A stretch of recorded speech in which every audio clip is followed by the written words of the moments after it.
Attorney Jonathan Elson, reminding you that if you've been injured in an auto accident, it's important to have somebody on your side. When you need a lawyer, then you need Nelson. I've been touring across the state, been able to visit schools and businesses, and to see the enthusiasm across Nevada has been inspirational for me. This is tough business. I have 3 little kids and a newborn, but to be able to have so much support out there keeps me going every day. Congratulations on the new baby. Thank you, appreciate it. Let's talk a little bit about that right now, because that happens to be an issue. In our schools, we have a lot of students that are kind of doing some protests and walkouts. They want to hear from especially lawmakers about what your thoughts are about gun legislation. Can you give me your platform on that? Well, I'm a parent, and like many other parents across the state, I want to make sure our kids have a safe environment to learn, and it's an important issue that we got to look at as a state.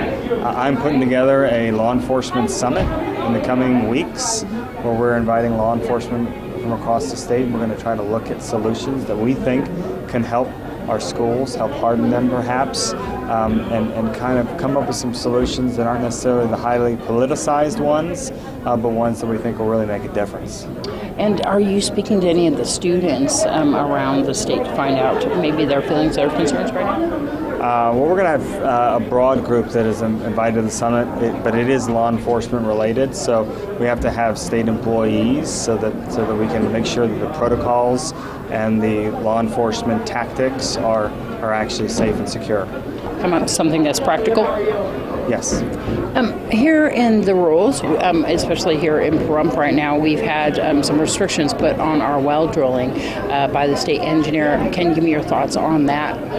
Well, I had a great opportunity this afternoon to meet with citizens of Pahrump as well as business owners, and the reason I hold these so I can understand what's on top of everyone's mind, and I was grateful to hear some of the concerns on how this may impact residents of Pahrump. Is there any other issues that you want people to know about that you feel very strongly for? Well, look, I look forward to getting my message across the state, including here, about how I want to make sure that we are the state of continued growth and opportunity, a state that my family's been here 100 years and has found with hard work incredible opportunity, and I think that's why people come to Pahrump, and a lot of people move, especially in the last decade or two, to Southern Nevada because they want those opportunities. And this is what I want to work for as a governor, to make sure that we have more opportunity and less government so that we can have that coming from the people and from the business community. How can people find out more about your campaign? AdamLaxalt.com. I ask for people's support, ask for them to go on there and figure out how they can get involved.